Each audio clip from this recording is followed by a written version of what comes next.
Fine student, PID, Post Independence Development, class number 12, correct. Class number 12 हो गई है। और इससे पहले हम लोग क्या क्या कर चुके हैं, तो देखो यूनिट 1 में हम लोग देखे हैं transfer of power, correct, partition, independence and making of constituent assembly, ठीक है। ये यूनिट 1 में हम लोग कवर कर चुके हैं। यूनिट 2 देखोगे तो यूनिट 2 में political integration of India, correct. Political integration of India में हम लोग 3 टॉपिक कवर किए थे। प्रिंसली स्टेट्स का इंटीग्रेशन, सेकेंड में हम लोग कवर किए थे ऑफिशियल लैंग्वेज का इश्यूज, एंड थर्ड में हम लोग कवर किए थे reorganisation of state, reorganisation of state on basis of linguistic, यानी कि लैंग्वेज के बेसिस पे स्टेट का रीओरिएंटेशन या रीऑर्गेनाइजेशन होना। यूनिट 3 देखो, यूनिट 3 और यूनिट 4 साथ में मर्ज कर गया था ना, हाँ 4। तो इसमें देखेंगे हम लोग यूनिट 3 और 4 में, तो democracy at work, democracy at work, first general election, और उसके बाद पिछले क्लास में हम लोग फर्स्ट से लेके अभी तक, अभी बताओ कौन सा लोकसभा चल रहा है, 18th लोकसभा। तो अभी तक हम लोग टेन्योर कवर किए हैं, प्राइम मिनिस्टर जो भी रहे हैं पूरा कवर कर किए हैं। फर्स्ट जनरल इलेक्शन तो हम लोगों ने अच्छे से देखा ही था, इनफैक्ट सभी इलेक्शन को बहुत अच्छे से एक्सप्लोर किए हैं।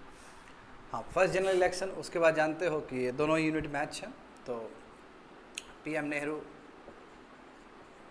और उनका कंट्रीब्यूशन, उनका फेलियर, PM शास्त्री, उनका कंट्रीब्यूशन, उसके बाद इंदिरा गांधी, उनका कंट्रीब्यूशन, उनका कंट्रोवर्सी, नेशनल इमरजेंसी, और उसके बाद राजीव गांधी, करेक्ट, तो उनका कंट्रीब्यूशन, सभी चीज़, और टेन्योर के साथ हम लोग बहुत कुछ देखे हैं। उसके बाद जैसे राजीव गांधी का देख रहे थे, तो हम लोग देखे थे राइज ऑफ आइडेंटिटी पॉलिटिक्स, जो पिछले क्लास में किए थे, राइज ऑफ आइडेंटिटी पॉलिटिक्स, वही मंडल कमीशन।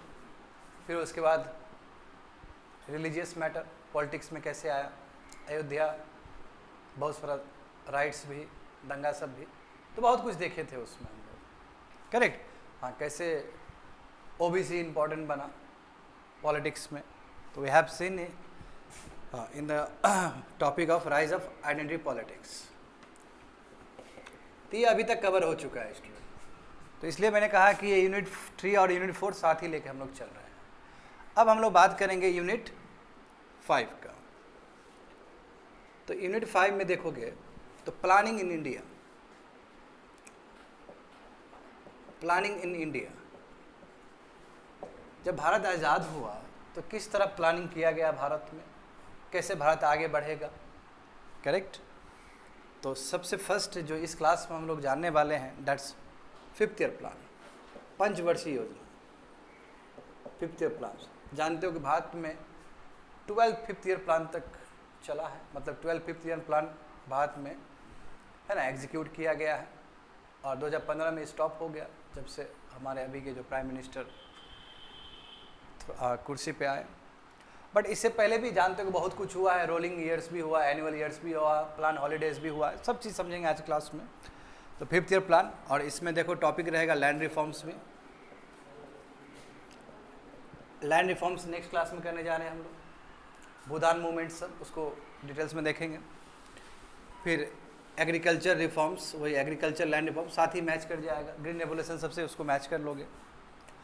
और यूनिट उसके बाद जो यूनिट 6 बचेगा स्टूडेंट, यूनिट 6, तो उसमें हम लोग बहुत सारा मूवमेंट्स पढ़ेंगे जो आज़ादी के बाद हुआ है। बहुत सारे सोशल मूवमेंट्स हुए जो कि कवर भी किए हैं, बहुत सारी चीज़ यहाँ पे भी कवर किए हैं। हाँ, इसमें देखोगे इन्वायरमेंट से रिलेटेड मूवमेंट्स भी हुआ है, चिपको हो गया, अपिको मूवमेंट हो गया, करेक्ट। डैम से संबंधित भी मूवमेंट बहुत सारा हुआ है कि डैम नहीं बनना चाहिए। तो ये सभी चीज़ हम लोग लास्ट में देखेंगे, लास्ट यूनिट में देखेंगे, और उसके साथ PID खत्म हो जाएगा। तो आज का जो हम लोग का विषय रहेगा this one, planning in India, and that is a 5th year plan. इसको कंप्लीट करना है आज, ठीक है। तो let's start the class, but उससे पहले एक छोटा सा tutorial about planning in India. देखो प्लानिंग बहुत ज़रूरी है देश के लिए, और देश के लिए भी या फिर इंडिविजुअल लेवल पे भी हो सकता है। एक तो इम्पेरियलिज्म, कॉलोनियलिज्म, और जो ब्रिटिश आया है तो ब्रिटिश ने पूरी तरीके से बर्बाद कर दिया, हमारे इकोनॉमी को पूरा डिस्ट्रॉय कर दिया। अब उसके बाद हमें आगे बढ़ना है, तो ऐसा नहीं कि हमें बहुत कुछ मिला, इनफैक्ट बहुत चैलेंजेस मिला हमें। लेगेसी में बहुत चैलेंजेस था हमारे पास। एक तो लैंड रिफॉर्म्स ठीक से नहीं हुआ, प्लानिंग को लेकर कोई काम नहीं हुआ। आज़ादी से पहले ब्रिटिश ने सिंपल एक एफर्ट दिखाया 44 में, वो भी तो 46 में ख़त्म ही हो गया। एक डिपार्टमेंट ऑफ प्लानिंग कमेटी बनाया था ना ब्रिटिश ने, हाँ, अदयाल सिंह दलाल के अंदर जो थे हमारे। तो कुछ ऐसा नहीं दिखेगा कि ब्रिटिश ने कुछ चाहा भी है भारत के लिए प्लानिंग में। और याद करो दादा भाई नारोजी ने अपने डॉक्यूमेंट में कहा था, और वही दादा भाई नारोजी जिन्होंने इकोनॉमिक नेशनलिज्म का प्रचार किया भारत में, ड्रेन ऑफ वेल्थ का प्रचार किया। उन्होंने कहा है कि भारत को यदि गरीबी से मुक्त करना है तो सबसे इम्पोर्टेंट है प्लानिंग करना, वही हम लोग किए भी है। तो देखो हैंगओवर है ब्रिटिश का। हाँ, हमारा एग्रीकल्चर बर्बाद हो चुका है, इंडस्ट्री बर्बाद हो चुका है। एग्रीकल्चर में तो कुछ था ही नहीं, नाम के लिए एग्रीकल्चर। लोग सब बहुत ज़्यादा ही एम्प्लॉयड थे। जब भारत आज़ाद हुआ तो जानते हो कि 80 to 85% जो लोग थे, यानी कि 3/4 कह सकता हूँ मैं एग्जैक्टली, 3/4 जो वर्क फोर्स थे वो एग्रीकल्चर में ही एम्प्लॉयड थे। अभी जानते हो 46% है, तो अभी भी बहुत ज़्यादा है ऐसे देखा जाए तो। बट उस समय 3/4 लोग शामिल थे वर्क फोर्स, और जीडीपी का कितना कंट्रीब्यूट करे थे? ओनली 60%। तो ये भी तो अपने आप में एनोमली है, और अभी भी ये चीज़ दिखता है हमें भारत में। खैर उस समय का देखते हैं। तो करे क्या? प्लानिंग करना है, देश को एक रास्ता पे ले जाना है। इतना सिंपल टास्क तो है नहीं, वेरी चैलेंजिंग टास्क। पीएम बनेंगे नेहरू जी, और नेहरू जी को अपने जीवन में जो जो चीज़ प्रभावित किया, इनफैक्ट खुद वार्धा सेशन में वो खुद बैठे हुए थे, जहाँ पे अध्यक्ष सुभाष चंद्र बोस थे। तो वहाँ से वार्धा सेशन से पास हुआ था जिन्हें एनपीसी, नेशनल प्लानिंग कमेटी बना था। तो उसके जो चेयरमैन बने थे, उसके जो हेड बने थे, खुद नेहरू जी बने थे 1938 में, करेक्ट। तो फिर कैरी हुआ, और वही सब चीज़ आगे भी बढ़ा है। एडवाइजरी बोर्ड देखोगे, हाँ, एडवाइजरी बोर्ड बना था 1946 में। कहीं ना कहीं उसी ने रिकमेंडेड दिया कि प्लानिंग कमीशन टाइप का एक बॉडी बनना चाहिए, जो कि डायरेक्टली कैबिनेट से रिस्पॉन्सिबल रहे अपने डिसीजन को लेके। और यही चीज़ लागू भी हुआ भारत में। जैसे भारत में संविधान लागू हो गया 26 जनवरी 1950 को, उसके बाद फिर प्लानिंग कमीशन बना, फिर प्लानिंग कमीशन, हाँ बिल्कुल, प्लानिंग कमीशन उसके बाद ही बना है। हाँ, 15 मार्च 1950 को बना। और कोऑर्डिनेशन के लिए, बेटर कोऑर्डिनेशन के लिए फिर नेशनल डेवलपमेंट काउंसिल भी बना है 1952 में, ताकि स्टेट और सेंटर के बीच में, यानी कि प्लानिंग कमीशन सेंटर और स्टेट के बीच में एक अच्छा से वो रहे, कोऑर्डिनेशन रहे, उसके लिए एनडीसी बनाया गया, करेक्ट। तो करे क्या? अब एग्रीकल्चर में इतने लोग शामिल हैं, तो प्राइम मूविंग फोर्स किसको लेके चले? एग्रीकल्चर को लेके चले कि इंडस्ट्री को लेके चले कि सर्विस को लेके चले? ये बहुत बड़ा चैलेंज था उस समय। बट हमने इंडस्ट्री को चुना। हमने ये सोचा कि इंडस्ट्री ही ऐसा चीज़ है जिसको ऑप्ट करके बेरोजगारी सब खत्म किया जा सकता है। और ये चीज़ हमें 2nd 5th ईयर प्लान में भी पीसी मालोनोबिस का भी दिखेगा। और इतना ही नहीं, भारत जो आज़ाद हुआ उससे पहले भी आप जो प्लान देखोगे, चाहे बॉम्बे प्लान हो, चाहे एम एन रॉय का प्लान हो, उसमें आपको इंडस्ट्री दिखेगा। विजयसिया प्लान हो 1934 का, everywhere you can find the कि इंडस्ट्रियलाइजेशन। मगर उसके बावजूद भी अभी यदि देखा जाए तो इंडस्ट्रियलाइजेशन भी कोई बहुत ज़्यादा तो भारत में नहीं उतना नहीं पनप पाया जितना हम उम्मीद करते थे उसी समय। तो है, प्रॉब्लम है, समझे ना। तो सबसे फर्स्ट तो समझ, ये एक छोटा सा भूमिका है, तो समझते हैं प्लानिंग क्या होता है। हाँ, फर्स्ट टॉपिक समझेंगे, व्हाट इज प्लानिंग।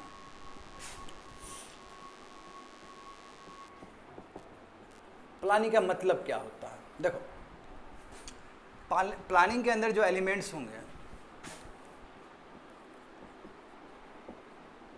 वो 3 एलिमेंट्स होंगे।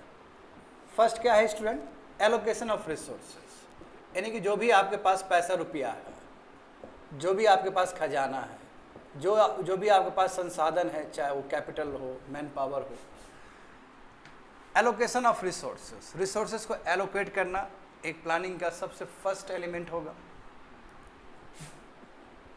सेलेक्ट द प्रायोरिटीज, कहाँ पे खर्च करना है, किस जगह पे ज़्यादा फोकस करना है, क्या इंडस्ट्री में करना है, क्या पावर में करना है, क्या एग्रीकल्चर में करना है, वो आपको पहले चिन्हित करना होगा, पहले आपको चुनना होगा। Select the priorities. And third one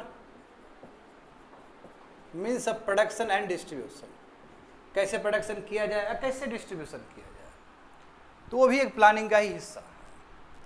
तो प्लानिंग के अंदर 3 element, allocation of resources, select the priorities, किस क्षेत्र में ज़्यादा खर्च करना है, किस क्षेत्र में कम खर्च करना है, and means of production and distribution.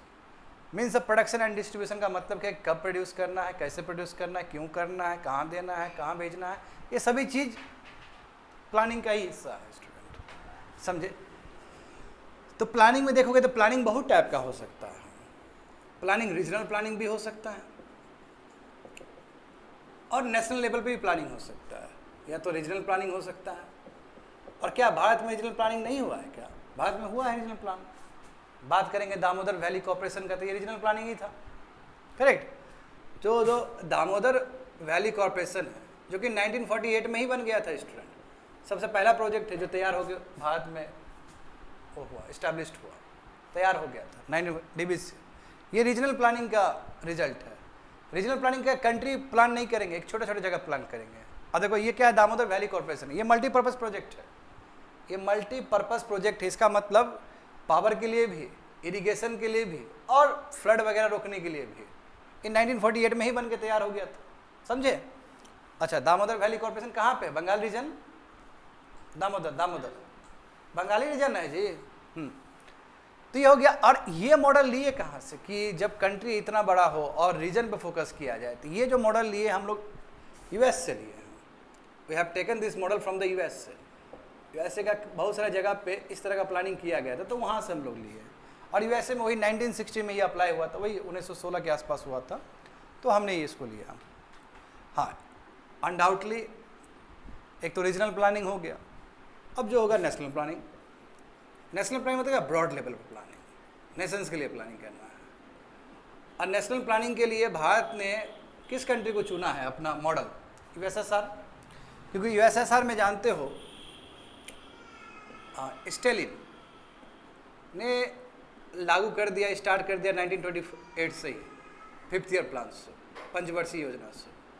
तो बिल्कुल इससे प्रभावित होकर हम भी आज़ादी के बाद इस मॉडल को अपनाएं, नेशनल प्लानिंग। समझ गए? तो planning can be your regional planning and planning can be your national planning, और दोनों ही प्लानिंग यूज़ किए हैं हम लोग, ठीक है। और पंचवर्षीय योजना देखो हमारा 12th पंचवर्षीय योजना तक चला है, करेक्ट। अब देखेंगे यहाँ पे, अच्छा प्लानिंग कैसे, प्लानिंग किस तरह हो सकता है, वो क्या होगा, रास्ता क्या होगा। या तो प्लानिंग इम्पेरेटिव हो सकता है या फिर इंडिकेटिव हो सकता है। इम्पेरेटिव का मतलब क्या होता है स्टूडेंट? जहाँ पे स्टेट कंट्रोल करे, स्टेट का फुल कंट्रोल है, स्टेट का फुल कंट्रोल है इसमें, जैसे यूएसएसआर में चल रहा था। इंडिकेटिव प्लानिंग का मतलब क्या होता है? पीपी लिख लोगे प्लानिंग। इंडिकेटिव प्लानिंग का मतलब होता है जहाँ मार्केट फोर्स डिसाइड करेगा, जहाँ पे लेजेस फेयर डॉक्ट्रिन चलेगा। लेजेस फेयर डॉक्ट्रिन जानते हो ना तुम लोग? मार्केट विल डिसाइड, यानी कि डिमांड और सप्लाई डिसाइड करेगा कितना चीज़ प्रोडक्शन होगा, क्या सप्लाई होगा। भारत देखोगे तो राइट फ्रॉम 1950 से लेके हम लोग 1980 तक कह सकते हो, क्योंकि 85 के आसपास खुलना शुरू हो गया था, लगभग 4 दशक कह सकते हो, 4 डिकेड्स तक हमने जो फोकस किया है वो इम्पेरेटिव प्लानिंग पे फोकस किया है। उसके बाद हमारा अप्रोच चेंज हुआ, हम इंडिकेटिव प्लानिंग की तरफ चले गए। राजीव गांधी को श्रेय जाता है, यदि भारत में लिबरलाइजेशन स्टार्ट हुआ, उसका जो हम्बल बिगिनिंग है वो राजीव गांधी के टेन्योर से देखा जा सकता है। और उसके बाद तो जानते ही हो कि 1991 में पूरा मार्केट खुल गया हमारा, जैसे पीवी नरसिम्हा राव सरकार में आए, मनमोहन सिंह का contribution as a finance minister, तो इंडिकेटिव प्लानिंग की तरफ पूरा, जैसे ही इंडिकेटिव प्लानिंग में आ जाएगा तो फिर उसका फिर पंचवर्षीय योजना का कोई रिलेवेंस नहीं रहेगा, क्योंकि उस समय जो सरकार होंगे वो फैसिलिटेटर के रूप में काम करेंगे, ओनली फैसिलिटेटर, और उनका जो अटेंशन होगा केवल सोशल सेक्टर स्कीम तक ही सीमित रहेगा, जैसे हेल्थ हो गया, एजुकेशन हो गया, ये सब चीज़ पे सीमित रहेगा। बात समझ रहे हो स्टूडेंट? बट इम्पेरेटिव प्लानिंग में टोटल साबुन बनाने से लेकर टेलीविजन तक हर एक चीज़ में यहाँ पे सरकार डिसाइड करेगी। मैं यहाँ पे क्या है कि सरकार वही सेक्टर को डिसाइड करेगी जहाँ पे सरकार का प्रेजेंस आउटमोस्ट इम्पॉर्टेंट है, जैसे हेल्थ हो गया, एजुकेशन हो गया, समझ गए ना? हाँ, जहाँ तक सवाल है भारत में प्लानिंग का, तो इससे पहले भी हम लोग बहुत प्लानिंग कर चुके हैं, यानी कि भारत जो आज़ाद होने से पहले भी अच्छा अनुभव रहा है प्लानिंग का, है ना? तो यहाँ पे लिख दोगे प्रीवियस प्लानिंग बिफोर इंडिपेंडेंस।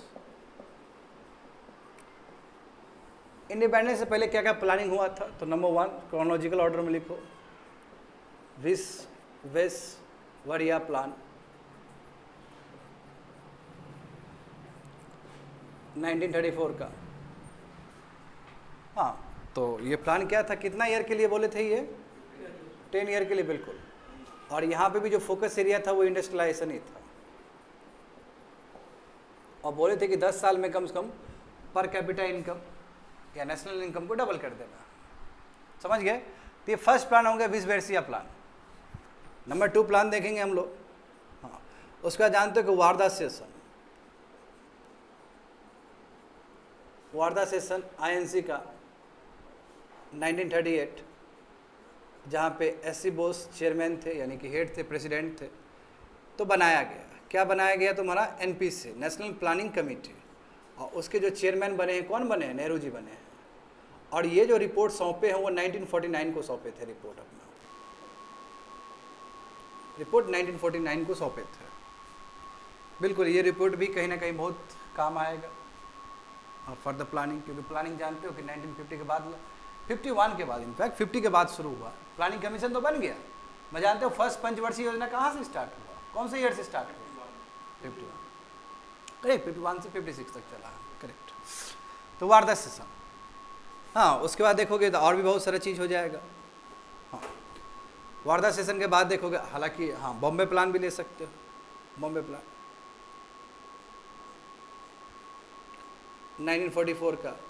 बहुत सारे भारत के जो इंडस्ट्रियलिस्ट है, टेक्नोक्रेट्स है, उन्होंने कहा कि नो, बहुत ज़्यादा ही इनकम इनइक्वलिटी है इस कंट्री में, वेल्थ के टर्म्स में, या फिर वही इनइक्वलिटी, इकोनॉमिक इनइक्वलिटी बहुत ज़्यादा है, चाहे वेल्थ के टर्म्स में हो, इनकम के टर्म्स में हो। तो इंडस्ट्रियलिस्ट खुद, टेक्नोक्रेट्स खुद साथ में आए, और इन्होंने जो विजन रखा था 15 ईयर का, 15 साल का, ठीक है। और यहाँ पे इन्होंने बात की कि जो बेसिक नेसेसिटी है ह्यूमन बीइंग का, वो बिल्कुल मिलना चाहिए, यानी कि स्टैंडर्ड ऑफ लिविंग लोगों का सुधरना चाहिए।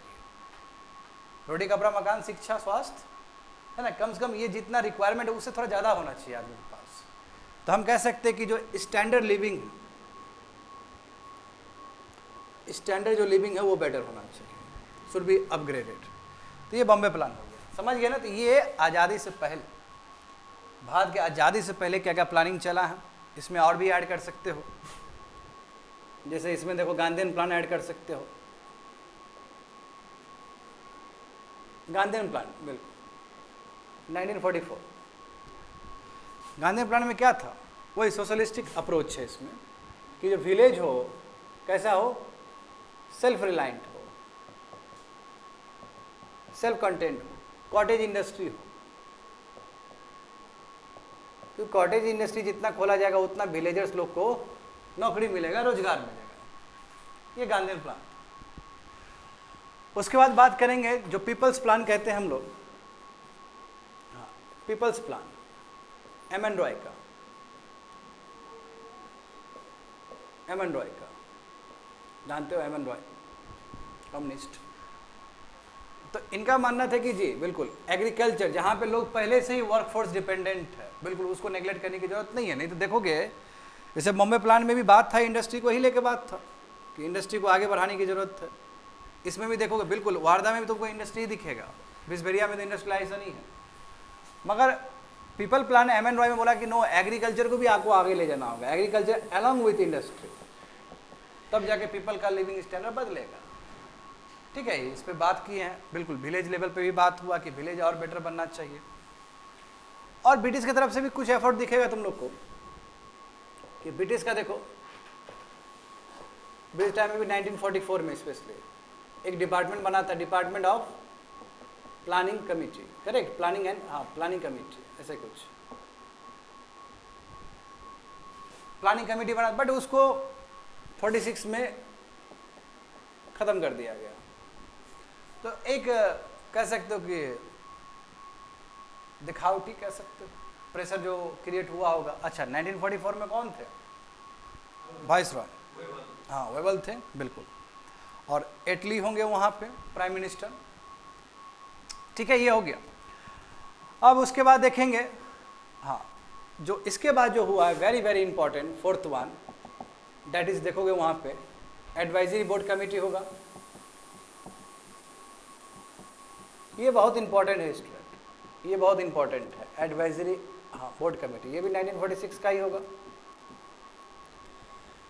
अब देखो ये इसलिए इंपॉर्टेंट है क्योंकि यही कमेटी ने रिकमेंडेशन दिया था कि एक बॉडी होना चाहिए, एक ऑथोरिटेटिव बॉडी होना चाहिए, यानी कि एक ऐसा बॉडी होना चाहिए जो प्लानिंग करे भारत में, और ये बॉडी रिस्पॉन्सिबल हो कैबिनेट को लेके।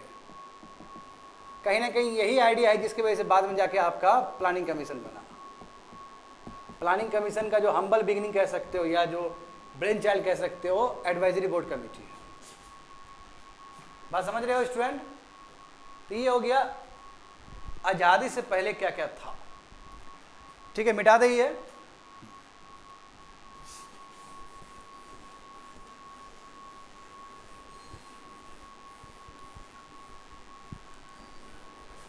अब देखो इसी में ना थोड़ा सा और ऐड करते चलोगे, क्योंकि अभी पंचवर्षीय योजना तक गए नहीं हैं हम लोग, सब प्लानिंग से संबंधित है ये। तो चलो हम लोगों ने डेफिनेशन देखा, करेक्ट, हम लोगों ने देखा कि कैसे भारत आज़ाद होने से पहले भी क्या क्या प्लानिंग हुआ है कंट्री में। और अब देखो, अब हम लोग देखेंगे कि 26 जनवरी 1950 को संविधान, कॉन्स्टिट्यूशन एडॉप्टेड, संविधान पूरी तरीके से एडॉप्ट कर लिया गया। और संविधान का देखोगे डीपीएस पे, डीपीआई यानी कि जो डायरेक्टिव है ना, ये जो डायरेक्टिव पॉलिसी ऑफ स्टेट, क्या है directive principle of state policy जो है, उसमें बात किया गया है कि इक्वल डिस्ट्रीब्यूशन ऑफ रिसोर्सेस होना चाहिए, रिसोर्सेस होना चाहिए, मोनोपोली नहीं होना चाहिए रिसोर्सेस पे। तो सभी चीज़ को ध्यान देते हुए 15 मार्च ना 1950 को प्लानिंग कमीशन का गठन हुआ, प्लानिंग कमीशन का गठन हुआ। और प्लानिंग कमीशन का जो गठन होगा तो बाय डिफॉल्ट इसके जो चेयरमैन होंगे कौन होंगे? पीएम होंगे, और जो इसके वाइस चेयरमैन होंगे, डिप्टी चेयरमैन कह सकते हो, उसमें कौन थे फर्स्ट डिप्टी चेयरमैन या वाइस चेयरमैन? गुलजारी लाल नंदा, क्योंकि जानते हो कि होम मिनिस्टर भी रहे हैं भारत के, और उसको एक्टिंग प्राइम मिनिस्टर भी 2 बार रहे हैं गुलजारी लाल नंदा। एनीवे, तो ये बना। और बेटर कोऑर्डिनेशन के लिए, और बेटर कोऑर्डिनेशन के लिए, और बेटर कोऑर्डिनेशन के लिए 1952 में एनडीसी बनाया गया, क्योंकि ये बॉडी बहुत इंपॉर्टेंट है समझने के लिए कि प्लानिंग कैसे होगा। एनडीसी क्यों इसलिए? एनडीसी कोऑपरेटिव फेडरलिज्म के लिए, क्योंकि स्टेट और सेंटर, स्टेट और सेंटर साथ में काम कर सके, उसके लिए एनडीसी बनाया गया। एनडीसी बीच में रहेगा, और सेंटर की तरफ से जानते हो कि ना प्लानिंग कमीशन, तो planning commission, how planning commission state से संवाद करेगा टॉपिक्स को लेके, तो एनडीसी उसमें हेल्प करेगा। समझ गया ना? ये हो गया। अच्छा, प्लानिंग का ऑब्जेक्टिव क्या होना चाहिए? किसी भी कंट्री में यदि प्लानिंग होता है तो उसका ऑब्जेक्टिव क्या होगा? सबसे पहला ऑब्जेक्टिव होगा इकोनॉमिक ग्रोथ। कैसे इकोनॉमिक ग्रोथ करें, बढ़ाएं? एम्प्लॉयमेंट, कैसे एम्प्लॉयमेंट क्रिएट करे, सेल्फ रिलायंस, कैसे आत्मनिर्भर बने, कैसे मॉडर्नाइजेशन को अचीव करे, ये ऑब्जेक्टिव हुआ। किसी भी कंट्री में प्लानिंग हुआ तो बस यही सब ऑब्जेक्टिव होगा, समझे? हाँ बिल्कुल, पॉवर्टी एलिवेशन, समझ गए? हाँ, कैसे जो इकोनॉमिक इनइक्वालिटीज़ उसको कैसे रिड्यूस करें, बिल्कुल। ये चीज़ हमें बॉम्बे प्लान में भी दिखता है, जो 15 साल का जो विजन था, ठीक है, ये ऑब्जेक्टिव है प्लानिंग का। अब यही सब ऑब्जेक्टिव, यही सब बॉडी, प्लानिंग कमीशन, एनडीसी को यूज़ करके हम लोग करेक्ट प्लानिंग शुरू कर दिए भारत में। और जो फर्स्ट प्लानिंग स्टार्ट हुआ, इसको हो गया ना, ये इसको फटाफट लिखो। उसके बाद हम लोग फर्स्ट 5 ईयर प्लान से लेके 12th 5 ईयर प्लान तक जाएंगे आराम से। और उसमें जो मेजर जो इवेंट हुआ है, जो कि प्रीलिम्स पर्सपेक्टिव से भी इम्पोर्टेंट है, वो सब चीज़ को ऐड करते हुए चलेंगे। और एट द सेम टाइम हमें ये भी पता होना चाहिए कि सरकार में मुखिया कौन है, उससे ज़्यादा आसान हो जाएगा। खैर डेट वाइज पता चल ही जाएगा, तुम ऐसे भी टेनर वगैरह लोकसभा का लिख चुके हो, करेक्ट। मिटा देना ये। तो बिल्कुल, अब टॉपिक जो रहेगा, सभी चीज़ तो नहीं लिख पाएंगे स्टूडेंट, थोड़ा बी अलर्ट। तो लेते हैं 5th ईयर प्लान, इसमें 3-4 करते हैं। First 5th year plan, first 5 year plan, पहला पंचवर्षीय योजना। टाइम बताओगे 1951 से लेके 56 तक। देखो बहुत सारा प्रॉब्लम है। हाँ, इसमें देखोगे उस समय का जो सर्कमस्टेंसेस था, सिचुएशन था, फूड बाहर से लेना पड़ रहा था हमें, फॉरेक्स का कमी है, फूड शॉर्टेजेस, फॉरेक्स का कमी है, हमारे देश में अनाज ही नहीं है, lot of illiterate people, they don't know, बहुत कुछ है ना। एग्रीकल्चर में लोग लदे हुए हैं, अधिकतर देखो इसी में ना है जी, भारत जैसा आज़ाद हुआ है तो 3/4% तो आपका इसी में है। तो ये सब सर्कमस्टेंसेस से कैसे ये लोग को आगे पहुंचा है। हाँ, इसमें जो देखो इसमें बहुत कुछ हुआ है स्टूडेंट, ठीक है, वो कंडीशन हो गया। जैसे कंडीशन देखो और भी लिख लो यहाँ पे, refugee crisis because of the India Pakistan, ठीक है, फूड इन्फ्लेशन, फूड इंपोर्ट, ये सब। तो इसमें जो हम टारगेट रखे थे बहुत कम रखे थे, ठीक है, इसलिए तो क्रिटिसाइज किया था, हिंदू ग्रोथ रेट से इंडिया बढ़ रहा है। अब ये हिंदू ग्रोथ रेट का कॉन्सेप्ट भी इंदिरा गांधी के टाइम में ही टूटा है, बाद में जाके 6th या 7th 5 ईयर प्लान में जो देखेंगे हम लोग अभी। तो देखो ये 1951 से लेकर 56 तक चला, कंडीशन ये है, बहुत बुरा कंडीशन है कंट्री में। और इसमें देखोगे तो हमने जो सबसे हाईएस्ट प्रायोरिटी दिया है तो वो इरिगेशन और एग्रीकल्चर पे ही दिया है, लगभग 31% रिसोर्सेज एलोकेट यहीं पे किया है। हाँ, ट्रांसपोर्टेशन के लिए भी, ट्रांसपोर्टेशन कम्युनिकेशन के लिए भी ठीक ठाक दिया है हमने इसमें, क्योंकि एग्रीकल्चर बिना ट्रांसपोर्टेशन का हो ही नहीं सकता, इसलिए इसको भी देना पड़ेगा आपको। ट्रांसपोर्टेशन एंड कम्युनिकेशन के लिए भी दिया गया, समझ गए ना, ये हो गया। हाँ, जो मेजर इवेंट होगा बच्चे लोग, पहला जो IIT बन के तैयार हुआ भारत में, जानते हो 1951 में हीराकुंड डैम का जो स्टार्टिंग है, स्टार्टिंग जो फेज़ है ये इसी में होगा, इसी पंचवर्षीय योजना में हो जाएगा, करेक्ट। हाँ, 53 है, करेक्ट। तो ये स्टार्टिंग है हीराकुंड डैम का, ये 1953 है। और हाँ, यदि मैं बोलूँ तो कुछ और भी बहुत सारे इंपॉर्टेंट चीज़ हुए हैं पहला पंचवर्षीय योजना से पहले। तो एक तो लिख लो 1948 का event DVC, Damodar valley corporation, 1949 में RBI का नेशनलाइजेशन होना, वेरी वेरी इंपॉर्टेंट। अच्छा बच्चे लोग, एयर इंडिया का नेशनलाइजेशन कब हुआ? हाँ 52 होगा, देखो तो इसी में हुआ था बच्चे लोग। हाँ, एयर इंडिया का नेशनलाइजेशन जो हुआ, ठीक है, 19 वही इसी में आ जाएगा 53। एयर इंडिया का नेशनलाइजेशन होना, समझे ना। बाद में जाकर फिर एयर इंडिया टाटा ग्रुप को मिल गया ना, रिसेंटली मिला है 2 साल पहले। तो हाँ IIT बिल्कुल, फर्स्ट IIT क्या था, IIT खड़गपुर ही था ना, IIT खड़गपुर ही था। 59 तक कानपुर सभी बन के तैयार हो गया, बॉम्बे भी तैयार हो गया 59 में, जो कि सेकंड में हो जाएगा। तो ये सब इंपॉर्टेंट इवेंट है। और भी देखोगे बच्चे लोग, और जो मेजर इवेंट हो रहा है, हाँ क्या बोले, हाँ उसका हाँ वेरी गुड। फर्स्ट देखो, अच्छा इससे पहले हुआ था ना, 1949 में हुआ था, 48 में, okay. Development finance institution, very important, IFCI, very very important. First DFI जो बन के तैयार हुआ वो पंचवर्षीय, फर्स्ट पंचवर्षीय योजना से पहले, इसलिए ये भी लिखोगे उतना ही इंपॉर्टेंट है ये भी, ठीक है। तो और ये देखो एयर इंडिया का नेशनलाइजेशन होना, हाँ एटॉमिक सेंटर, हाँ है ना, एटॉमिक सेंटर बनना, थैंक्स टू जहांगीर, वो भी है ना, जहांगीर बाबा। एटॉमिक में होगा तो उनका ही नाम आएगा, जो बात था, करेक्ट। चलो, तो और भी बहुत सारे इवेंट हुए हैं। हाँ ICICI बैंक कब खुला है, हाँ DFI के रूप में, लिख लो ये सब, लिख लो ये सब इंपॉर्टेंट है।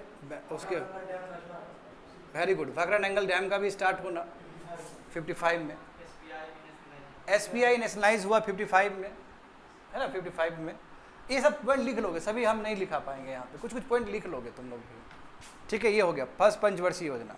हाँ, इस पर जो एक्सपेक्टेशन था उस हिसाब से नहीं हुआ, भले ही GDP जो सोचे थे उसे कंपेयर में ज़्यादा हुआ है, बट देखोगे तो इसका जो सबसे बड़ा जो फेलियर है एम्प्लॉयमेंट, इसका जो सबसे बड़ा फेलियर होगा, एम्प्लॉयमेंट उतना नहीं क्रिएट कर पाया जितना उसको क्रिएट करना चाहिए था, नॉट एक्सपेक्टेड लाइन, ठीक है। अनुभव है हमारा, पहला पंचवर्षीय योजना का अनुभव है। और हाँ, लैंड रिफॉर्म्स भी सवाल उठेगा, कि जो भूदान मूवमेंट हुआ था इसी के आसपास, जो कि फर्स्ट पंचवर्षीय योजना और सेकंड पंचवर्षीय योजना को क्रॉस करते हुए जाएगा। हाँ हाँ फर्स्ट, हाँ अमेंडमेंट, बिल्कुल, ठीक है। तो वो पॉलिटी का भी चीज़ आप डाल सकते हो इसके अंदर, तो ये पहला पंचवर्षीय योजना हो गया, ठीक है। हाँ, जो मेजर इवेंट है बिल्कुल उसको ऐड करना है किसी तरह, क्योंकि जो UPSC में जो पूछे जाएंगे या फिर मेंस में भी, यदि मेंस में जो सबसे मेन पॉइंट है उसको लिखोगे तो विल गेट मार्क्स, अच्छा नंबर मिलेगा। हालांकि बहुत सारे इवेंट हुआ है, सभी चीज़ तो नहीं लिख पाओगे। अब आते हैं हम लोग सेकेंड 5 ईयर प्लान में। इसका पीरियड बताओगे स्टूडेंट, 61। अब इसमें देखोगे नेहरू जी ही हैं अभी का स्थिति क्या है बताओ, वही सेम बात है, फूड का दिक्कत है, अभी फूड क्राइसिस ही है, करेक्ट। हाँ, तो इसमें जो सबसे बड़ा जो काम हुआ, ऐतिहासिक काम हुआ, बताओगे इवेंट सब, वेरी गुड, अच्छा ठीक है। फूड क्राइसिस से देखो, और हुआ क्या, देखो यहाँ पे बिल्कुल ये बताना बहुत ज़रूरी है, क्योंकि इसका रिलेशन डायरेक्ट सेकंड पंचवर्षीय योजना से होगा। यहाँ पे देखो यहाँ पे इरिगेशन और एग्रीकल्चर में तो बहुत फोकस कर दिए, मैं इंडस्ट्री पीछे चला गया, जबकि हमने हमेशा इंडस्ट्री को प्राइम मूविंग फोर्स के रूप में लिया है। तो यहाँ पे इंडस्ट्री में फोकस किया जाएगा। और ये जो है, ये जो सेकेंड 5 ईयर प्लान में जो किसी इंसान ने लीड किया तो वो PC मोलोनोबिस है ना, बिल्कुल, इनके नाम के बिना तो ये प्लान कंप्लीट नहीं हो सकता है। PC मोलोनोबिस, और इनका पूरा फोकस क्या था, इंडस्ट्री, कि इंडस्ट्री किसी तरह बढ़ना। हाँ, इसके लिए 1956 में जानते हो इंडस्ट्रियल पॉलिसी भी पास किया गया, इंडस्ट्रियल पॉलिसी, इंडस्ट्रियलाइजेशन में फोकस करना, और सब जरा प्रायोरिटी इंडस्ट्री पे ही दिया गया। हाँ, ये अलग बात है, क्रिटिसिज्म होगा, और बिल्कुल इंडस्ट्री को यदि आगे ले जाना है, PSUs फोरफ्रंट में रखने होंगे।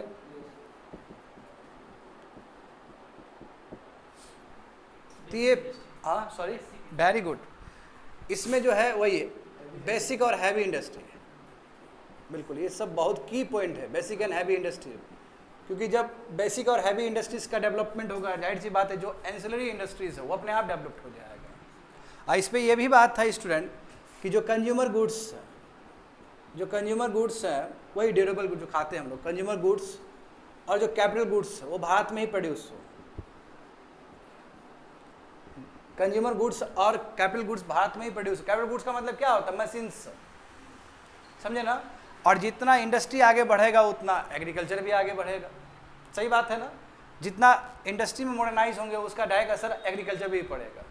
तो PC मोलोनोबिस का ही कह सकते हो कि एक ब्रेन चाइल्ड है, और इनका ही मेहनत है सेकेंड 5 ईयर प्लान में, दिखेगा ये चीज़। और इनके बारे में तो जानते ही हो, बहुत बड़े स्टैटिस्टिशियंस हैं ये। जो फेमिन आया था बंगाल में तभी भी इन्होंने बहुत अच्छा डेटा दिया था। थैंक्स टू हिम, इनके वजह से CSO बन पाया हमारे कंट्री में, सेंट्रल स्टैटिस्टिक्स ऑफिसर। तो बहुत बड़े स्टैटिस्टिशियन थे ये। हाँ, समझ गए।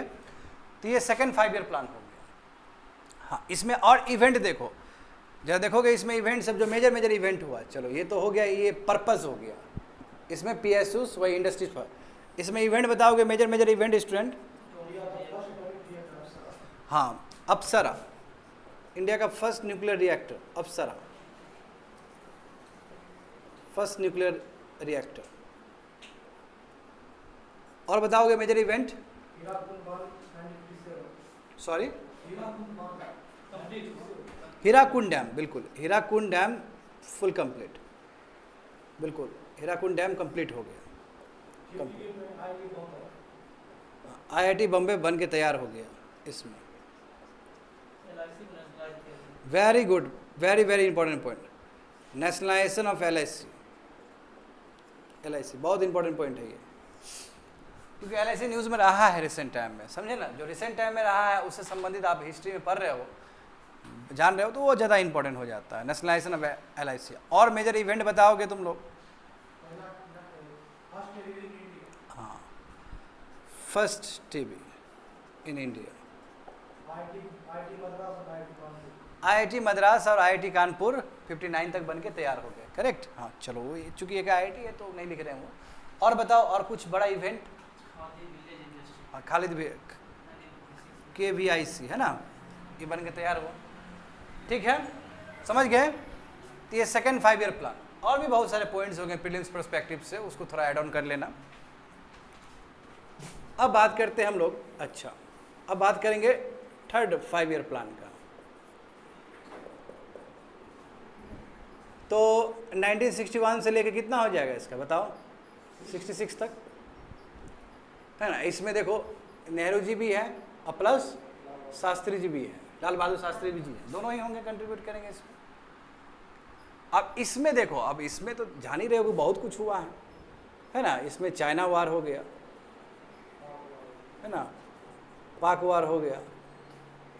अब सोचे थे कि भाई इंडस्ट्री पे बड़ा फोकस कर दिए, यहाँ पे एग्रीकल्चर अब उस पर फोकस कर दिए, सब जो गैप था गैप अच्छा खासा बढ़ गया, मतलब उतना भी ज़्यादा नहीं, मैं पहले कंपेयर में ज़्यादा बढ़ गया।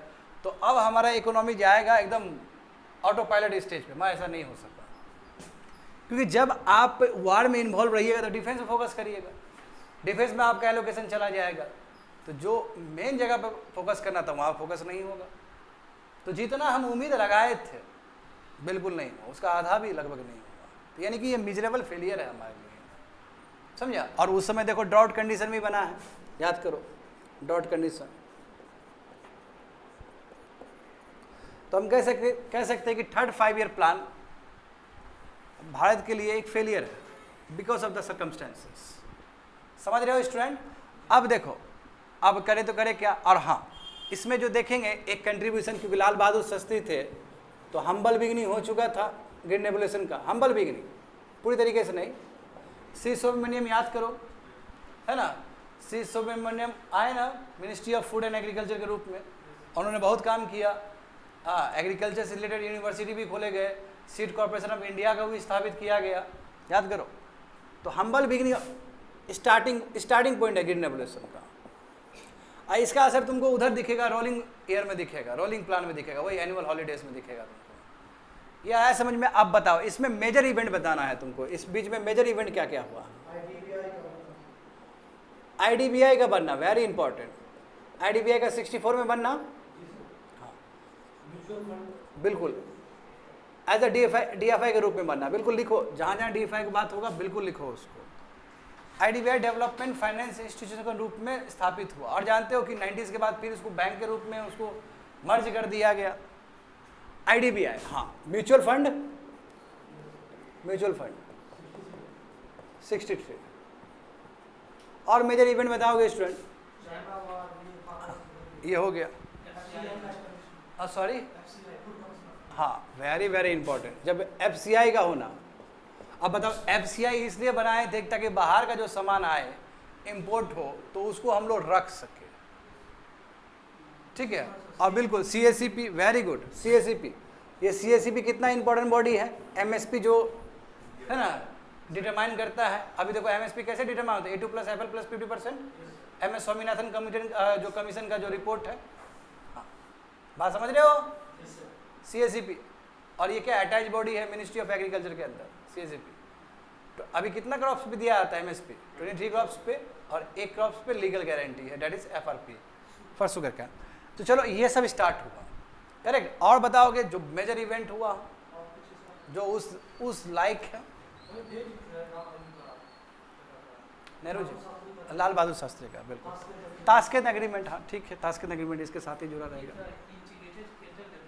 हाँ, इंटीग्रेटेड कैटल डेवलपमेंट प्रोग्राम भी हो सकता है, बट ठीक है। हाँ, वाइट रेवोल्यूशन, बिल्कुल सही बोल रहे हो, वाइट रेवोल्यूशन का हम्बल बिगिनिंग है वो, सही बात है। क्योंकि वर्गीज कुरियन तो काम करना शुरू कर गए थे लाल बहादुर शास्त्री के साथ, अब बाद में वही काम करते हुए जाते हैं तो ऑपरेशन फ्लड भी आ जाता है, milk production, lot of milk production. तो हम्बल बिगिनिंग मतलब क्या, स्टार्टिंग पॉइंट, और इसका असर दिखेगा नेक्स्ट प्लान में।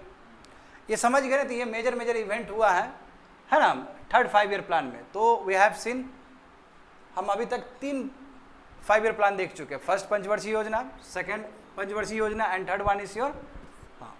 और ये देखो ये जो है ना, इसमें जो इंटरनेशनल सर्कमस्टेंसेस बहुत बुरा था, और अभी भी जानते हो PL 480 का लाभ मिल रहा है हमें। श्री सुब्रमण्यम भी तो बिल्कुल वो हक में ही थे कि भाई बाहर से सामान ले रख ले अपना, क्योंकि इंडिया फूड डिफिसिट है। अब जब इंदिरा गांधी का सरकार आएगा 71 में वो बंद करवा देगी कि नहीं चाहिए अब हमको, और जानते हो उसमें बहुत कुछ हुआ भी है। खैर मिटा दें ये चीज़।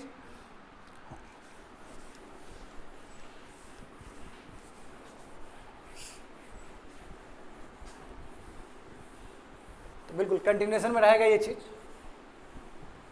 फिर डायग्राम बनाओगे 5th 5 ईयर प्लान। हाँ नहीं, मतलब इसका कंटिन्यूएशन के लिए बोल रहा हूँ मैं, टॉपिक यही रहेगा। तब था डिसकंटिन्यूटी, क्योंकि इंदिरा गांधी जो आई है तो जान रहे हो ना अभी कितना इंदिरा गांधी के ऊपर चैलेंज होगा इस समय। इंदिरा गांधी जो आई है जनवरी 1966 को एज अ PM के रूप में, है ना, हाँ। तो थोड़ा दिक्कत तो हो ही जाता है, पावर स्ट्रगल है वो। तो instead of going for 5 year plan, वो एनुअल प्लान पे फोकस किए, जिसको हम लोग हॉलीडेज प्लान भी कहते हैं, करेक्ट। तो देखोगे स्टूडेंट यहाँ पे 1966 से लेके 1969 तक, यानी कि 3 इयर्स क्या हुआ, प्लान हॉलीडेज। इसको बहुत सारा नाम से बोल सकते हैं, या रोलिंग प्लान है, रोलिंग प्लान यही होगा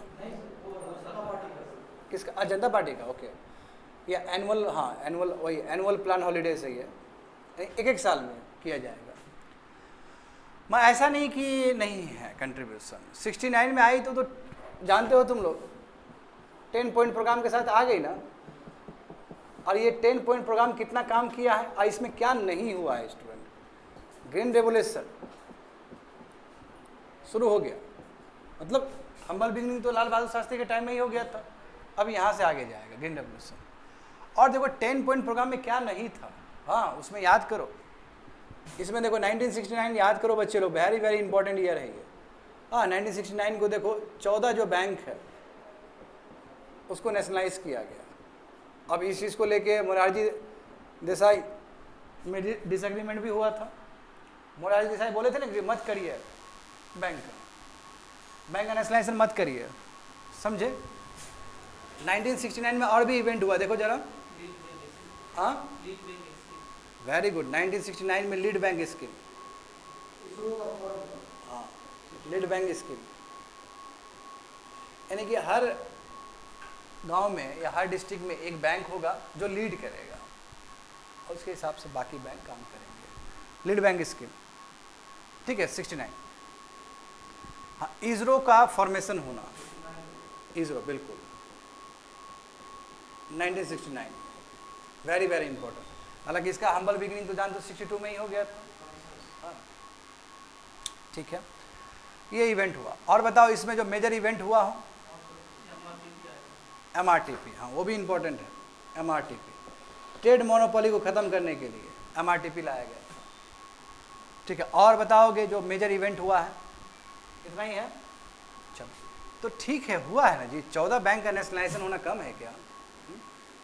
और उसके बाद जानते हो कि एम्प्लॉयमेंट सब बहुत क्रिएट की है। उसके बाद माइनॉरिटी पे भी फोकस, ये सभी चीज़। तो मेजर मेजर इवेंट जो ये है, देखो बच्चे लोग, ये इवेंट है, ये तीनों इवेंट बहुत, MRTP भी ले लो क्योंकि ये भी न्यूज़ में आता है कई बार। फेरा कब बना था? फेरा बाद में बनाएगा 73 का। चलो ये हो गया तुम्हारा ये। हाँ, अब हम लोग देखेंगे जो चौथा पंचवर्षीय योजना जो पोस्टपोन हुआ था, अब यहाँ शुरू होगा। इंदिरा गांधी आएगी, कम बैक करेगी। कब से कब होगा बताओ? 74, बिल्कुल। इलेक्शन होता है वही 70 में आती है ना जीत के। हाँ, तो ये लिखोगे 4th 5-year प्लान, क्योंकि इलेक्शन में और जानते हो 1969 में है ना, 1969 का बात हो रहा है तो एक इवेंट लिख ही दो। ये बहुत पॉलिटिकल बहुत बड़ा इवेंट है, INC का टूटना, INCO और INCR है ना। मैं फिर से इलेक्शन में आना, जीतना प्रचंड बहुमत से। कितना सीट मिला था इनको? इंदिरा गांधी कितना सीट मिला था? 353 है ना, बहुत मिला। हाँ, CPI को 23 मिला था, दोनों जोड़ के कितना था? 375, बहुत ही मिला था। सही बात है, मगर यहाँ से स्थापना हो गया इंदिरा गांधी का फिर से। अच्छा, अब इसमें देखो स्टूडेंट, भाई स्थिति क्या है? ऐसा नहीं कि जीत के आई तो सब कुछ अच्छा ही था, ऐसा नहीं है। अब चलो इसमें ग्रीन रेवोल्यूशन हुआ, देखो इसमें तो बहुत अच्छा हुआ ना। इसमें देखो मानसून भी सही रहा, इसमें भाई यहाँ क्राइसिस भी है, ऑयल का क्राइसिस हो गया। मिडिल ईस्ट में प्रॉब्लम हुआ था ना, हाँ ऑयल क्राइसिस, वही मिडिल ईस्ट का जो क्राइसिस है। मिडिल ईस्ट में संघर्ष चल रहा है ईरान का जो युद्ध है। तो ऑयल क्राइसिस का मतलब क्या है? डायरेक्ट इन्फ्लेशन, एम्प्लॉयमेंट बढ़ना तेजी से, सॉरी अनएम्प्लॉयमेंट बहुत ज़्यादा था। तो ऐसा कंडीशन है। ये 4th, हाँ इसमें इवेंट बताओगे बच्चे लोग, इसमें मेजर इवेंट बताओगे? हाँ ठीक है, तो यहाँ पे लिख लेते हैं हम लोग 1970 में MRTP, ठीक है इधर लिख लो। हाँ वेरी गुड, बांग्लादेश का साथ जो पाक वार जो हुआ था 1971। और मेजर इवेंट बताओगे? सॉरी, हाँ फेरा 1973। और बिल्कुल कोल इंडिया नहीं बताओगे क्या? कोल इंडिया यहीं पे नेशनलाइज हुआ है, कोल इंडिया लिमिटेड। सेकेंड, अच्छा 75 ठीक है। इसके बाद वो रीजनल रूरल बैंक्स भी आ जाएगा और कोयला का भी नेशनलाइजेशन हो जाएगा। तो ये सब मेजर इवेंट हुए हैं, ठीक है। और भी देखो कोई इवेंट जो मेजर हुआ बताओ प्रीलिम्स पर्सपेक्टिव से। फर्स्ट न्यूक्लियर टेस्ट, अरे स्माइलिंग बुद्धा भूल गया गधा लोग। हाँ तो 74 तक ही तो है जी आपका, आप इसमें भी डाल सकते हो उसमें भी डाल सकते हो। Smiling Buddha very very important. हाँ बिल्कुल, देखो लास्ट का जो ईयर होगा ना तो उसमें आप कर सकते हो, कोई दिक्कत नहीं है, ठीक है। अब डेट देखना पड़ेगा, डेट कहाँ से कहाँ तक खत्म हुआ, समझे ना। तो smiling Buddha very very important event, ठीक है, फर्स्ट न्यूक्लियर टेस्ट है। चलो अब आते हैं हम लोग 1974 से लेके कब होगा, कब तक होगा? हाँ 78 तक, इमरजेंसी वाला पीरियड। फिर मोरारजी देसाई का जो सरकार आया तो उसने डिसकंटिन्यू कर दिया, करेक्ट। अब इसमें देखोगे, इसमें मैं कह सकता हूँ अब क्या है, अभी भी देखो प्रॉब्लम है, बहुत सारा चीज़ ये सब रहेगा, अभी भी ये सब इम्पैक्ट पड़ेगा इसका। याद करो इंदिरा गांधी इसी समय 20 पॉइंट प्रोग्राम के साथ आई थी, गरीबी हटाओ 20 पॉइंट प्रोग्राम। ताकि वो 1971 से ही नारा दे रही है। मैं यहाँ पे भी 20 पॉइंट प्रोग्राम याद करो। जब इमरजेंसी लगा तो विद इन 1 वीक, एक हफ्ता के अंदर ही 20 पॉइंट प्रोग्राम के साथ आई ना। हाँ 75 में। अब इसमें देखोगे जो सबसे इंपॉर्टेंट जो इवेंट हुआ है 1975 का, देखोगे तो रीजनल रूरल बैंक्स है ना, और कोल इंडिया, कोल का नेशनलाइजेशन होना, वेरी वेरी इंपॉर्टेंट इवेंट। और भी बैंक नेशनलाइज हुआ था, याद करो। हाँ फर्दर बैंक भी, और भी बैंक 4 या 6 बैंक नेशनलाइज हुआ था। 4 है, देखोगे nationalisation of other banks also. संख्या लिख लो कितना है, 4 है या 6 है, लिख लो। 6 बैंक हुआ, ओके। 6 बैंक्स कब का है वो? 80 का हो। छोड़ो इसको काट दो, तो इसको हटा दो, इसको हटा दो। क्योंकि इंदिरा गांधी ने बहुत फोकस किया है नेशनलाइजेशन पे। हाँ ये सब बोलना है ना। आर्यभट्ट का फर्स्ट सैटेलाइट ईयर बताओगे student? Very important event, Aryabhata first satellite. Very good, very important. ICDS, mid day meal वाला स्कीम, मिशन इंद्रधनुष, बिल्कुल ठीक है। और इनफैक्ट ये जो 20 पॉइंट प्रोग्राम है इसमें ही बहुत कुछ है। लैंड सीलिंग का लिमिट फिक्स करना, समझे ना। हाँ रोजगार क्रिएट करना, बहुत कुछ है इसके अंदर, याद करो। यही सब कुछ इधर भी हो जाएगा। तो ये सब रहा। ये तो कौन सा हो गया बताओ? ये जो हम लोग किए हैं ये तो 4th हो गया। ये क्या हो गया? 5th 5 year plan. देखो ये चीज़ ऐसा है, स्टूडेंट भूल जाओगे इसको, ठीक है। मैं खुद इतना पढ़ा चुका हूँ इस चीज़ को, and I am unable to produce accurate data है इसमें, समझ रहे हो ना। इसलिए मोटा मोटी इवेंट याद करो, 1 साल 2 साल इधर उधर भी हो जाए तो कोई प्रॉब्लम नहीं है। बड़ा बड़ा इवेंट को याद रखो। और यदि ऐसे भी आपको मेंस में पूछता है तो will have lot of space to write, lot of contents. हाँ प्रीलिम्स में पूछेगा तो बड़ा ही एक्यूरेसी के साथ पूछेगा, प्रॉब्लम वहाँ पे होता है। इसको बार बार इसको रिपीट करोगे तो समझ में आएगा। और देखो प्रीलिम्स में भी यदि पूछेगा तो ऐसा नहीं कि बहुत अंदर जाकर पूछेगा, ऊपर का ही रहता है, समझे। देखो ना क्या पूछा है प्रीलिम्स में अभी तक, बताओ तो। यहाँ से यदि मैं बात करूँ तो प्रीलिम्स में पूछा क्या है? प्रीलिम्स में ये पूछा है, बिल्कुल लीड बैंक स्कीम पूछा है। हाँ कोल इंडिया से रिलेटेड पूछा है तुम्हारा, ये वाला कौन सा? हाँ अच्छा वो भी पूछा है, तो पहला वाला ही मॉडल था। ठीक मिटा देना है। तो 5th 5 ईयर प्लान तक हो चुका है क्लास में। चलो मिटा देते हैं।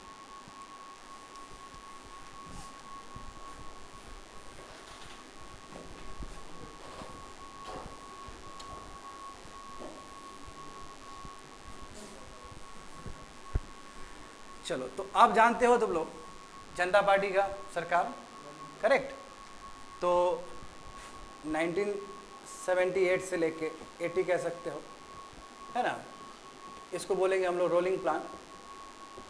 और इसमें जो जनरली इसमें जो वही सोशलिस्ट अप्रोच है। और ये तो जनता जानते हो कि जनता अलायंस ने नेहरू का जो मॉडल है उसको क्रिटिसाइज भी किया था। तो यहाँ पे जो एक सोशलिस्ट अप्रोच रहेगा, है ना। स्वीडिश का ही है, बिल्कुल स्वीडन का ही मॉडल है ये, कह सकते हैं। और इसमें जो प्राइम जो फोकस था स्टूडेंट, एम्प्लॉयमेंट, बस इसका जब सबसे खास वाला चीज़ है क्या है? एम्प्लॉयमेंट। और इसके लिए अलग अलग प्रोग्राम लाया गया। कुछ प्रोग्राम इतना बढ़िया था कि इंदिरा गांधी भी कैरी किए, ठीक है। तो ये यहाँ पे लिख सकते हो कि जनता अलायंस और मोरारजी देसाई PM। अब इसके बाद फिर लौटते हैं हम लोग। कितना हो चुका है देखो। हाँ 6th 5 year plan, 6th 5 year plan. Indira Gandhi का फिर से वापसी और इंदिरा गांधी का असासिनेशन। थोड़ा सा कैरी करेंगे राजीव गांधी, क्योंकि अपना ही है तो इसलिए पॉलिसी स्टेबल रहेगी, जाहिर सी बात है। 19 हाँ इसमें बच्चे लोग बताओगे, हाँ यही ना है जी जो हिंदू ग्रोथ रेट से निकल गए थे। हाँ, पहली बार हिंदू ग्रोथ रेट से निकले हम लोग। हाँ very good. Hindu growth rate का जो एक हमारे ऊपर एक ठप्पा लगता था कि भारत एक ऐसा कंट्री है 3 और 3.5% से ज़्यादा बढ़ ही नहीं सकता है, मैं ये जो मीथ है उसको तोड़ दिए हम लोग। 5.7% से आगे बढ़े हैं, यानी कि मोर देन 5% से बढ़े हैं हम लोग। ठीक है, 5.5% के जीडीपी से हम लोग बढ़े हैं, तो मीथ टूट गया, समझे। और इसमें देख तो इसमें क्या नहीं हुआ स्टूडेंट, यदि इसमें पॉलिटिकल इवेंट कहोगे तो जान रहे हो 80s के टाइम में रीजनल पॉलिटिक्स भी उठ रहा है, रीजनल पॉलिटिक्स भी उठ रहा है, हम्बल बिगिनिंग शुरू हो चुका है। ऑपरेशन ब्लू स्टार इसी में हुआ, गांधी जी इंदिरा गांधी का देहांत भी इसी में हुआ लास्ट में। हाँ, इसमें इवेंट बताओगे, मेजर इवेंट बताओगे। बिल्कुल 1980 में ना। हाँ वेरी गुड। देख लो इंदिरा गांधी, तो इंदिरा गांधी ने कितना नेशनलाइजेशन किया? Nationalisation of 6 banks, 6 banks. और बताओगे? हाँ, तो कह सकते हो कि एम्प्लॉयमेंट प्रोग्राम कह सकते हो, जो बिल्कुल ये बहुत सारा एम्प्लॉयमेंट प्रोग्राम लाए थे ना यहाँ पे, उसी को मॉडिफाई करके कैरी किए हैं एम्प्लॉयमेंट प्रोग्राम से। और बताओगे जो मेजर इवेंट हुआ हो इसमें? हाँ Apple, very good very good, Apple first communication satellite है ये भारत का। अब उसके बाद देखो स्टूडेंट, बिल्कुल मैं इसके बारे में बोलना चाहूँगा। जैसे फर्स्ट कम्युनिकेशन सैटेलाइट स्टार्ट हुआ तो जानते हो कि भारत में आने वाले समय में टीवी होगा, टीवी में चैनल ही चैनल होगा। तो thanks to this Apple first communication satellite, समझे। हाँ क्या बोल रहे थे? हाँ इंसेप्ट सीरीज शुरू हो गया, वेरी गुड। नबार्ड का बनना, एक्सिम बैंक का बनना, नबार्ड और एक्सिम बैंक, बिल्कुल दोनों ही अभी रिलेवेंट है। 1982, हाँ बिल्कुल दोनों ही है, वेरी वेरी इंपॉर्टेंट, नबार्ड और एक्सिम बैंक। एक्सिम बैंक मतलब वही एक्सपोर्ट और इंपोर्ट जो बैंक है। ठीक है, तो ये मेजर इवेंट हुआ है इसमें। राकेश शर्मा गए थे इस इवेंट, ठीक है बहुत अच्छा। और कुछ? संजय गांधी का देहांत होना, बिल्कुल सही बात है ना। और इमरजेंसी, बिल्कुल देखो बच्चे लोग, इससे पहले जो इमरजेंसी वाला जो किए हो तुम लोग रोलिंग प्लान से पहले, उसमें लिख देना फोर्स स्टेलाइजेशन भी लिख देना वो, ठीक है। क्या नहीं भी लिखोगे तो मेजर इवेंट पॉलिटिकल उधर इवेंट्स ऐड कर सकते हो। अब आते हैं राजीव गांधी के टेन्योर में, 1985 से लेके 1990, ठीक है। यहाँ पे राजीव गांधी हैं और ये 7th 5 ईयर प्लान है। अब ये कह सकते हो कि हम्बल बिगिनिंग है लिबरलाइजेशन के लिए, हम्बल बिगिनिंग है लिबरलाइजेशन के लिए। और इसमें डी लाइसेंसिंग कर दिया गया ना जी, डी लाइसेंसिंग, क्योंकि जो लाइसेंसिंग राज चल रहा था उसको कम किया जाएगा, सेक्टर को ओपन किए जाएंगे, प्राइवेट प्लेयर को भी बूस्ट किया जाएगा कि आप भी आइए पार्टिसिपेट करिए। इलेक्ट्रॉनिक्स, कंप्यूटर्स, यही तो कंट्रीब्यूशन है राजीव गांधी का। सुपर कंप्यूटर पहली बार आया भारत में इसी टाइम में, तो ये सब चीज़ कंट्रीब्यूशन है। और जो रोज़मर्रा का जो चीज़ है वो प्राइवेट सेक्टर को देना, और जो इंपॉर्टेंट चीज़ है उसको खुद लेना। तो कह सकते हो कि एक हम्बल बिगिनिंग है लिबरलाइजेशन का। और उसके बाद जानते हो, अच्छा मेजर इवेंट बताओगे कुछ? हाँ इंदिरा आवास योजना ना, हाँ क्योंकि इंदिरा गांधी गुजर चुकी है तो उनके नाम पे।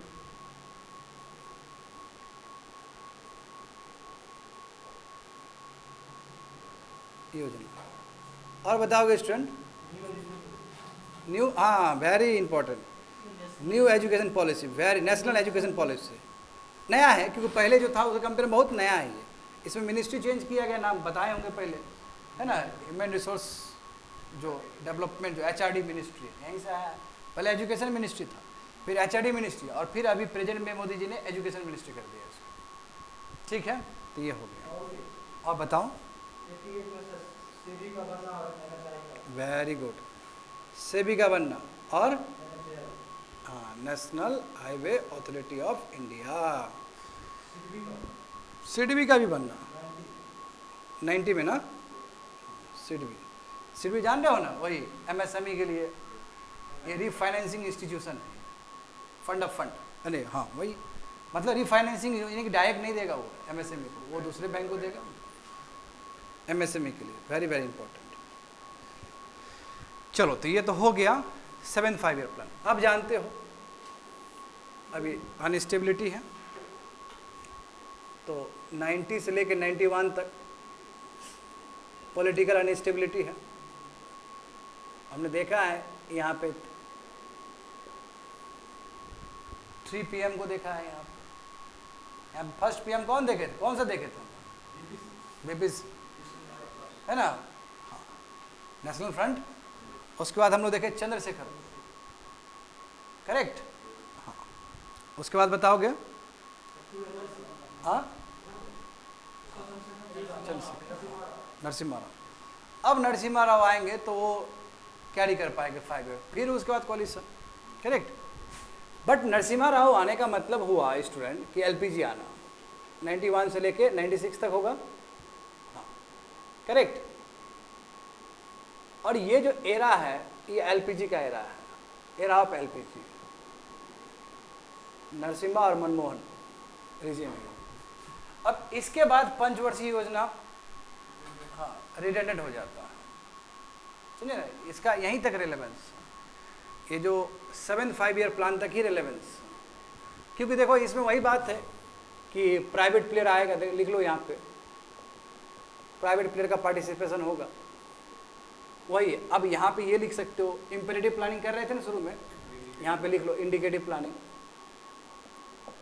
इंडिकेटिव प्लानिंग का मतलब क्या, market force, laissez fair doctrine, market force, और जो गवर्नमेंट है केवल फैसिलिटेटर होगा, और गवर्नमेंट केवल फैसिलिटेटर यानी कि मार्केट को काम करने देगा अच्छे से, करो करो करो, हम भी है पीछे, करो आगे बढ़ो, और जो रोजमर्रा का चीज़ होगा उससे निकल जाएगा, सरकार एग्जिट कर जाएगी, और जो सरकार का जो केवल फोकस रहेगा वो सोशल सेक्टर में रहेगा,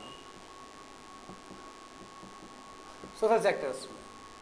जैसे एग्जांपल देखो, सोशल सेक्टर्स का मैं बात कर रहा हूँ तो मैं बात कर रहा हूँ हेल्थ का, एजुकेशन का, करेक्ट, ये सभी चीज़ पर रहेगा। और हाँ बहुत अच्छा रिजल्ट रहा इसका, जीडीपी भी बहुत ग्रोथ हुआ। अब इससे पहले देखो बच्चे लोग जो पॉलिटिकल अनस्टेबिलिटी बात कर रहे थे, इसमें देखो बैलेंस ऑफ पेमेंट का बहुत बड़ा क्राइसिस, लिख लो ये, चंद्रशेखर को रखना पड़ा था ना IMF में, ऊपर से बहुत दबाव, बहुत बड़ा बैलेंस ऑफ पेमेंट क्राइसिस था। देखो यहाँ पे अच्छा खासा फॉरेक्स आना शुरू हो गया, FDI आना शुरू हो गया, फॉरेक्स भी बढ़ा है अच्छे से। तो ये हो गया तुम्हारा हाँ 8th 5-year प्लान। तो पीवी नरसिम्हा राव याद कर लेना, 8th 5th ईयर प्लान से संबंधित है, रिलेटेड है, ठीक है, इसको लिख लो।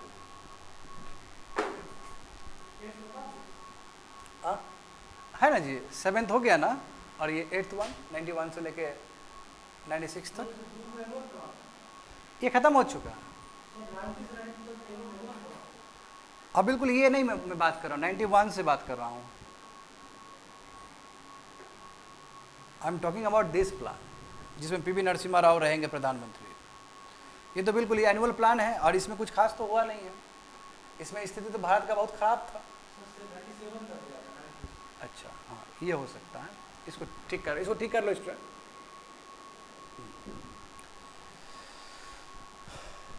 तो ये हो गया, हाँ बिल्कुल। देखो इसके बाद तुम लोग कम भी जानोगे तो कोई दिक्कत नहीं है, ठीक है, क्योंकि पंचवर्षीय योजना का जो खत्म हो गया, रेलेवेंसी खत्म हो गया, इसके बाद मार्केट ही डिसाइड करेगा, मिटा देनी है।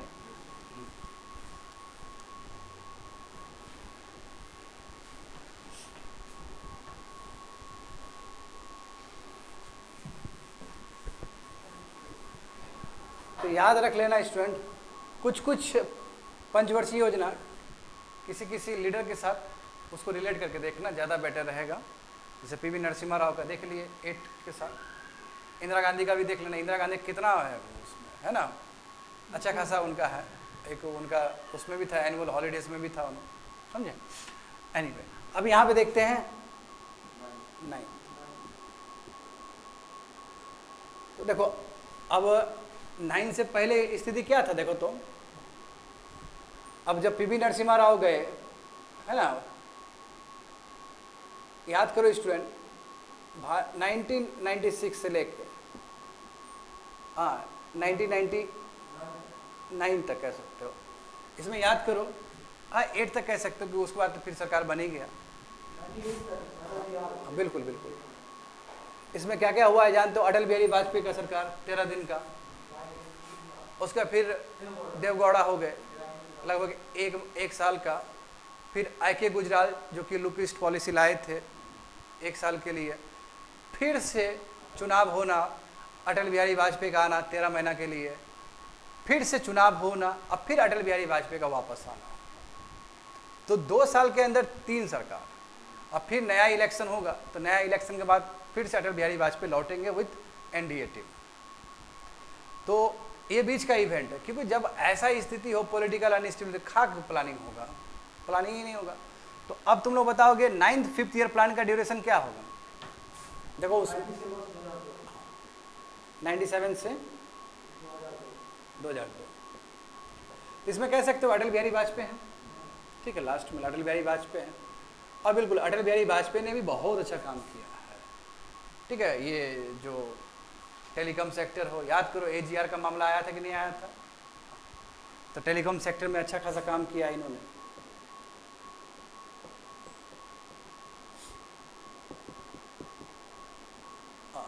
FDI full support, very very important, very very important. किसान क्रेडिट कार्ड,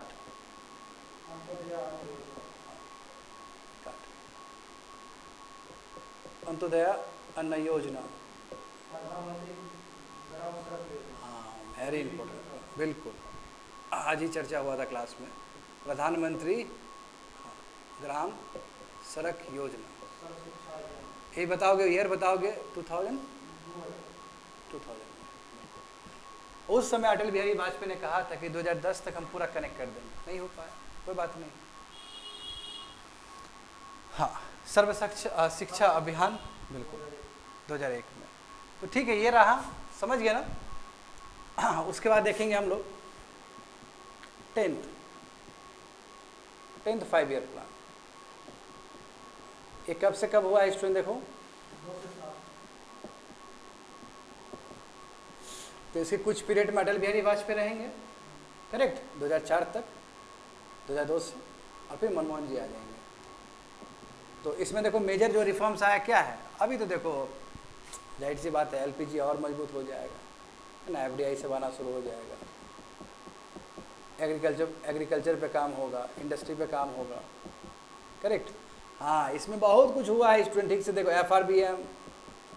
FRBM एक्ट, इसमें MG नरेगा, बोल गए क्या, एम्प्लॉयमेंट 100 डेज का, ये बहुत इम्पोर्टेंट है, ये 2 चीज़। क्रेडिट तो अटल बिहारी वाजपेयी को जाना ही चाहिए इस चीज़ के लिए, करेक्ट। हाँ, तो ये कुछ इवेंट। अब 11th 5 ईयर प्लान, ये कब से होगा स्टूडेंट, देखो जरा, 2007 से लेके 2012।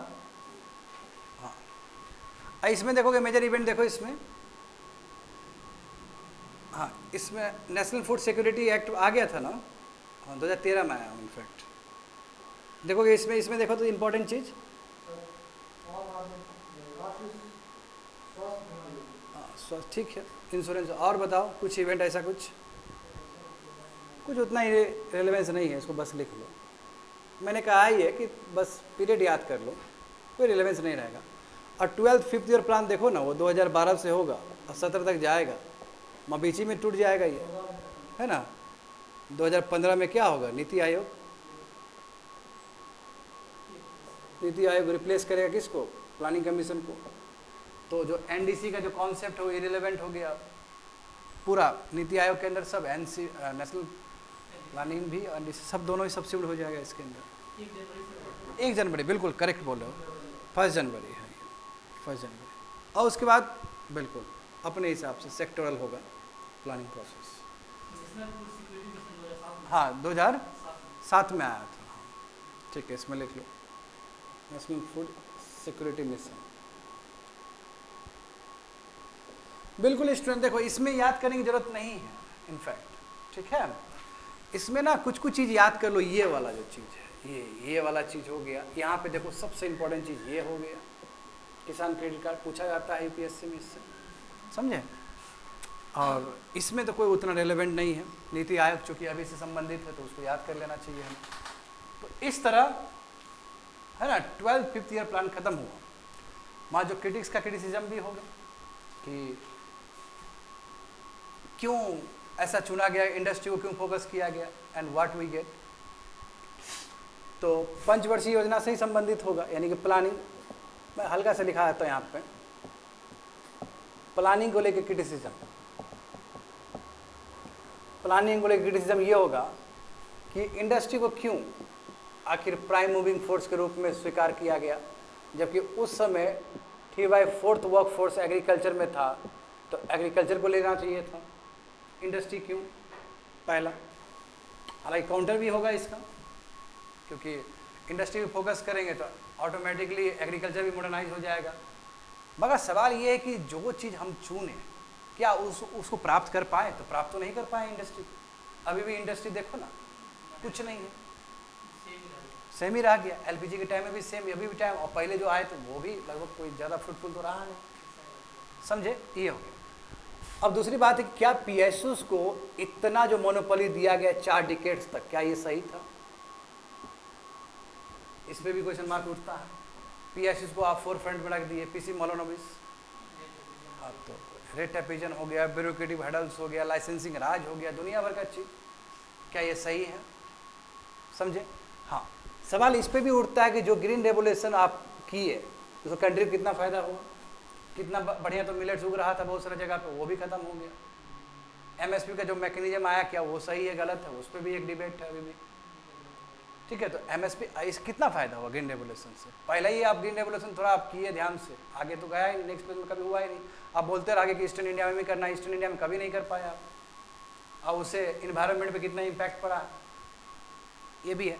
सवाल ये भी उठेगा कि कितना आपका ऑब्जेक्टिव क्या था। याद करो सभी चीज़ को। प्लानिंग का ऑब्जेक्टिव क्या था? 4-5 चीज़ लिखा है शुरू में, देखो जरा उसमें। इकोनॉमिक ग्रोथ होना, इकोनॉमिक ग्रोथ कितना हुआ आपका? बस एक ही बार हुआ जो हिंदू ग्रोथ रेट से आप उठे हो इंदिरा गांधी के टाइम में। उससे पहले तो उस लेवल पे नहीं हुआ है, चलो ठीक है, स्थिति खराब था, बट सस्टेनेबल ग्रोथ तो नहीं हुआ। सस्टेनेबल ग्रोथ नहीं है क्या? इन्वायरमेंट को देखे आप, सवाल उठेगा ना। फर्टिलाइजर इतना यूज़ करो, कहाँ इन्वायरमेंट को देखा जा रहा है। दूसरी बात है कि जो एम्प्लॉयमेंट इलास्टिसिटी होना चाहिए वो भी तो नहीं हुआ, कि जीडीपी में ग्रोथ के हिसाब से एम्प्लॉयमेंट जो इलास्टिसिटी, अभी तो और बुरा स्थिति है। क्योंकि हर एक मुद्दा देखोगे तो मुद्दा यही ना, poverty alleviation, poverty alleviation, poverty alleviation तो रियल टर्म्स में एलपीजी के बाद हुआ है। तो ये सवाल है कि इनकम इनइक्वालिटीज यहाँ पे लिखोगे, इनकम प्लानिंग में ये होना चाहिए कि नहीं होना चाहिए? बात बताओ तो। कैसे इनकम इनइक्वालिटीज रिड्यूस हो, घटे? ये कभी हुआ ही नहीं। अभी तो जानते हो और स्थिति खराब है, अभी तो और स्थिति खराब है। ये नहीं कर पाए, ये बिल्कुल अचीव नहीं कर पाए हम लोग, है ना। यानी कि इनकम इक्वलिटी बिल्कुल अचीव नहीं कर पाए हम लोग। इनकम इनइक्वलिटी बढ़ते चला गया, इक्विलिब्रियम होता है अभी भी स्टिल। और दूसरी बात ये है कि जब आप एलपीजी लाए तो उसके बाद आपका ध्यान होना चाहिए सोशल सेक्टर में। सोशल सेक्टर में भी कितना ध्यान रहा? इससे बढ़िया तो पहले चला रहे, जब सबको लेके चल रहे थे ज़्यादा बेटर आप थे उस समय, हेल्थ में, एजुकेशन में। उसके बाद जब 1991 में आप खोल दिए हेल्थ को भी, एजुकेशन को भी, तो कितना ज़्यादा मोनोपोली हुआ है प्राइवेट सेक्टर का। अभी अस्पताल सब देखते हो ना, एजुकेशन देखते हो ना, तो